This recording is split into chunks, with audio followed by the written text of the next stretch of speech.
बिस्मिल्लाहिर्रहमानिर्रहीम। प्यारे दोस्तों, अस्सलाम वालेकुम। नावल कालिज कलियां और भंवरे की अगली किस्त शुरू करते हैं। करीम, जैसा कि आप जानते हैं, ये नावल लाहौर के उस दौर का है जब पाकिस्तान में मोबाइल फ़ोन सर्विस मौजूद नहीं थी। अब सहूलत के लिए इस तहरीर को यूट्यूब की शक्ल में भी पेश किया जाता है। उम्मीद है कमज़ोरियों के बावजूद आपको पसंद आएगा। असद ने उस लड़की से पूछा कि उसको कितनी रकम के इवज़ रात के वक्त इधर भेजा गया है। उस लड़की ने कहा कि वो बाज़ार हुस्न से लाई गई है और उसको पता नहीं कि उसको कितनी रकम लेकर इस तरफ भेजा गया है, क्योंकि मिनिस्टर साहब ने उसकी माँ से उसके मुतालिक बात की है और मेरी उम्र इस वक्त 20 बरस है। मैं अक्सर मुजरों में जाती हूँ, मगर कोई स्पेशल आर्डर आए तो मैं रात की बुकिंग पर भेज दी जाती हूँ। अब तो यही ज़िंदगी है। ये कहकर वो अफसुर्दा हो गई। असद को इस बात का अंदाज़ा था कि बाज़ार हुस्न से आने वाली लड़कियों की कहानी कुछ इसी तरह की होती है। बहरहाल उसने पीना शुरू की और रात भर इसके साथ अयाशी में मसरूफ़ रहा। सुबह वो लड़की इलियास के साथ वापस चली गई। वो दिन इसी तरह मकान में लेटे लेटे गुजर गया। शाम को इलियास आया तो असद ने ख्वाहिश जाहिर की कि वो अपने घर वालों को मिलना चाहता है। इलियास ने कहा, मिनिस्टर साहब की तरफ से इजाज़त नहीं है, जब वो इजाज़त देंगे तो वो उसी वक्त मिलने के लिए ले जाएगा। रात को मिनिस्टर साहब फिर तशरीफ़ ले आए। उन्होंने असद को खुशखबरी सुनाई कि इसके भाई को पुलिस हिरासत से आज़ाद कर दिया गया है। मज़ीद ये कि उनका मतलूबा शख्स शहर में आ गया है। इलियास और अयूब भी उनके साथ मौजूद थे। असद से वादा किया गया कि काम मुकम्मल होने के बाद उसको घर मिलने के लिए ले जाया जाएगा। अगले दिन सुबह ही सुबह इलियास, अयूब और एक तीसरा लड़का 2 मोटरसाइकिलों पर असद के पास आए। 2 के सर पर हेलमेट थे और उनके पास हुंडा 125 के मोटरसाइकिल थे। वो लोग वहाँ से निकले और शादमान के करीब एक छोटे से मकान में जा बैठे। इलियास के पास एक वॉकी टाकी था। एक लंबे इंतज़ार के बाद उनको एक वाकी टाकी पर पैगाम मिला कि उनका मतलूबा शिकार सफ़ेद रंग की टोयोटा गाड़ी में, जिसका नंबर बताया गया, में निकलने लगा है। ये इत्तला उसके घर के सामने खड़े हुए एक मोटरसाइकिल सवार ने दी।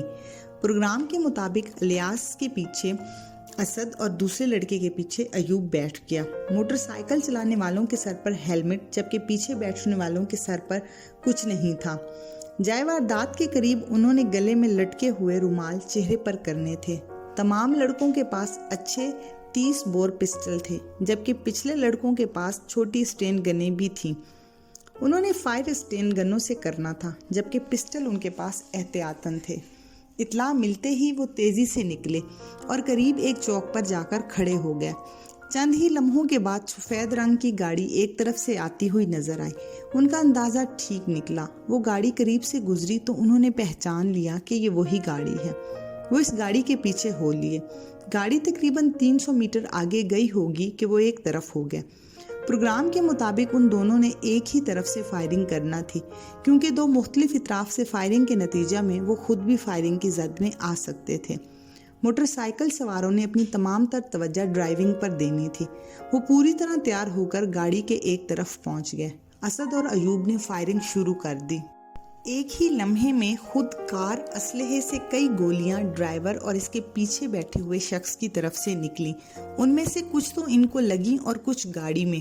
ड्राइवर को गोली लगते ही गाड़ी बाएं तरफ दरख्त से जा टकराई। असद और उसके साथी फायरिंग करते हुए दौड़े नहीं, बल्कि तसल्ली से मजीद फायर ड्राइवर और उसके पीछे बैठे हुए शख्स के सर पर किए। अगले ही लम्हों में दोनों मोटरसाइकिल सवार तेजी से एक मुड़ने वाली छोटी सी सड़क पर रवां थे। फायरिंग की आवाज़ की वजह से कुछ गाड़ियां इधर उधर रुक गईं। लोगों को कुछ समझ आया और कुछ को ना आया। ये सब कुछ इतनी तेजी से हुआ कि निस्फ मिनट का वक्त भी नहीं लगा। छोटी सड़क पर चलते हुए मोटरसाइकिल सवारों के पिछले लड़कों ने गर्दन घुमाकर पीछे देखा कि इनके पीछे कुछ भी नहीं। चंद मिनटों में कोई पीछा नहीं कर रहा था। किसी ने उनका पीछा करने की जुर्रत नहीं की। वो कई किलोमीटर दूर निकल गए। आगे जाकर पीछे वाले 2 लड़के असद और अयूब एक गाड़ी में बैठ गए, जबकि मोटरसाइकिल सवार गुमनाम मकाम की तरफ चल पड़े। गाड़ी ने उनको असली मकाम पर पहुंचा दिया, जिसमें असद ठहरा हुआ था। वो काफ़ी परेशान था, जबकि अयूब संभल चुका था। वो कुछ देर वहीं बैठे रहे, फिर उन्होंने एक गाड़ी में उसे एक दूसरे मकाम पर पहुंचा दिया। ये तब्दीलियां इसी वजह से हो रही थीं कि अगर कोई उनका पीछा कर भी रहा हो तो इत्तला देने तक वो दूसरी महफूज जगह पर पहुंच जाएं। तमाम काम खुश उसलूबी से सर अंजाम पहुंच चुका था। अगले दिन मिनिस्टर उनको मकान पर मिलने आया। वो बहुत खुश था। उसने अयूब और असद को कामयाबी पर 3 लाख रुपए दिए। इसी शाम असद के छोटे भाई को असद से मिलवाने के लिए इसी मकान पर लाया गया। असद को छोटे भाई से बहुत प्यार था। वो 2 घंटे तक उसके साथ बैठा रहा। घर के हालात मिनिस्टर की मेहरबानी से नॉर्मल हो चुके थे। असद घर की तरफ से मुतमईन हो गया। इसका भाई वापस चला गया, जबकि असद को मिनिस्टर साहब ने अपने गांव भिजवा दिया। वो ज़हनी तौर पर इजाज़ के खिलाफ हो चुका था। वो सोचता था कि इजाज़ इसकी वजह से पार्टी का सदर बना, मगर अब अयाशियों में मसरूफ़ हो गया। उसने असद के लिए कुछ ना किया। उसके ख्याल में अगर वो मुखलिस बनकर कोशिश करता तो असद की भी सुलह हो सकती थी। फिर इजाज़ भी अक्सर असद को टोकता था। इसी तरह यूनियन के इलेक्शनों के बाद उनके जहनों में खलीज हाइल हो गई। असद अब दाढ़ी बढ़ने की वजह से पहचाना नहीं जाता था। उसने अपना नाम बदल लिया था और नया शनाख्ती कार्ड भी मिनिस्टर साहब ने बनवा दिया था। अब वो किस कदर कम फिक्र में मुब्तला था कि वो एक मफरूर है। 2 दिन बाद उसने घर में फ़ोन किया तो पता चला कि उसके छोटे भाई को बुरी तरह ज़दोकोब किया गया है, जिसकी वजह से उसकी टांग की हड्डी टूट गई है। वो बहुत परेशान हो गया। इसके भाई की टांग उन लोगों ने तोड़ दी थी जो इसके हाथों से होने वाले मकतूल के रिश्तेदार थे, जिसकी वजह से उसकी टांग की हड्डी टूटी। वो बहुत परेशान था। उसके भाई की टांग उन लोगों ने तोड़ दी थी जो इसके हाथों से होने वाले मकतूल के रिश्तेदार थे। वो सोच रहा था कि किसी तरह अपने घर वालों को उनसे महफूज कर सके और अपने भाई की टांग तोड़ने वालों से बदला ले सके।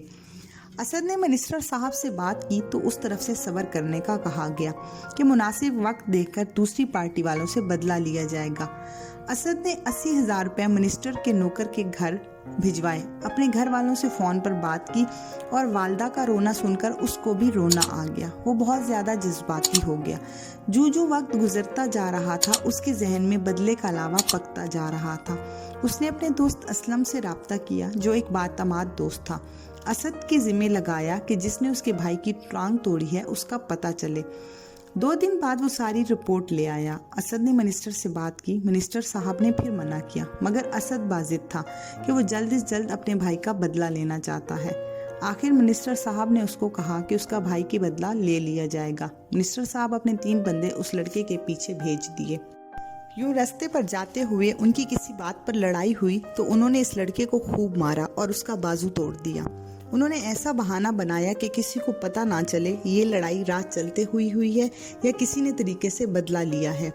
लड़ाई के फौरन बाद वो लोग निकल गए, जिनका कुछ पता नहीं था कि वो कौन लोग थे। असद बहुत खुश था कि इसके भाई को मारने वाले का हाथ तोड़ दिया गया है। वो मिनिस्टर साहब का एहसानमंद हो गया। दूसरी तरफ इजाज़ और हंजला बहुत खुशो खरम जिंदगी गुजार रहे थे। इजाज़ को जब पता चला कि इल्ताफ़ और नाइला इसी तरह मर्जीना होटल में पाए गए हैं तो अक्सर गुजरते गुजरते नाइला को जुगत मारता। नाइला पहले तो परेशान हुई, लेकिन अब ढीठ हो गई थी। इजाज़ की आदत छेड़ने की थी, हालांकि हंजला ने उसको मना भी किया था, क्योंकि इल्ताफ़ साहब ने उसकी मिन्नत की थी कि वो किसी से इस बात का जिक्र ना करे। इजाज़ इन दिनों यूनियन पर तवज्जो नहीं देता था। उसकी तबीयत ऐसी थी ही नहीं। उसकी दिलचस्पी सिर्फ लड़कियों में थी, या फिर वो हंजला के साथ खुश रहता। वो यूनियन वालों से राब्ता कम रखता। कुछ दिन बाद उसको पता चला कि हमाद और असलम उसके खिलाफ जहर उगलते फिर रहे हैं। उसने अपने एक साथी को छोटी सी टेप देकर भेजा कि वो इनके साथ मिलकर इजाज़ के खिलाफ बातें करे और इनके इस मौजू पर ले आए कि जब उनसे बात की गई बातों को जब टेप में रिकॉर्ड करे तो वो इसको आकर ज़रूर बताएं। अगले दिन वो लड़का टेप लेकर आ गया। इसको इजाज़ और हंजला ने बैठकर सुना तो वो हैरान रह गए। उनको अंदाज़ा ना था कि वो लोग इस कदर उसके खिलाफ हैं। जब इजाज़ के भेजे हुए लड़के ने ज़रा इजाज़ के खिलाफ बात की तो असलम और हमाद जैसे फट पड़े। हमाद ने कहा, उस इजाज़ को आगे लाने वाले हम हैं, मगर अब कैसा तोता चश्म निकला। खुद डर डर के मारे सुलह कर ली और बेचारे असद को मफरूर होना पड़ा। अगर ये उल्लू का पट्ठा ज़रा अपने पैरों पर कायम रहता तो अपनी कोठी पर हमला आवरों पर ठीक ठाक दहशतगर्दी का सकीन पर्चा करवा देता, तो बदले में असद का पर्चा भी सुलह की नज़र हो जाता। लेकिन उस बगैरत ने 2 दिन का स्टैंड भी नहीं लिया। इजाज़ के भेजे हुए लड़के सुहेल ने कहा, यार वैसे हमाद तू 100% दुरुस्त कहता है। अगर एक बंदे को एक आम स्टूडेंट से उठाकर यूनियन का सदर बना दिया जाए तो उसे कम से कम अपने मोहसिनों का ख्याल रखना चाहिए और उनका ज़िंदगी भर एहसान नहीं भूलना चाहिए। اس کی بات ختم ہوتے ہی اسلم بولا، ہم تو پھر بھی اس کا خیال کرتے ہیں، مگر وہ صدر ہونے کے ناطے ہمارا کوئی کام نہیں کراتا۔ وہ تو ہمارا ذاتی اثر و رسوخ اتنا ہے کہ اس کی ضرورت نہیں پڑتی، اگر اس کی ضرورت ہوتی تو وہ صاف انکار کر دیتا۔ سہیل نے اسلم کی بات ختم ہوتے ہی لقمہ دیا، یار ویسے وہ اس قابل نہیں ہے، اس کو تو صدارت سے استعفیٰ دے دینا چاہیے۔ اگر وہ ذمہ داری نہیں لے سکتا تو اس کو صدارت کا کوئی حق نہیں۔ اسلم پھر بولا، وہ نہیں چھوڑے گا تو آخر چھڑوا دی جائے گی۔ یہ ٹھیک ہے کہ اس نے الیکشن پر پیسہ لگایا، مگر خون پسینہ تو ہمارا لگا ہوا ہے۔ جی تو دوستو، آج کی قسط یہیں تک تھی۔ بقیہ ناول آپ اگلی قسط میں پڑھ اور سن سکتے ہیں۔ اجازت دیجیے، اللہ حافظ۔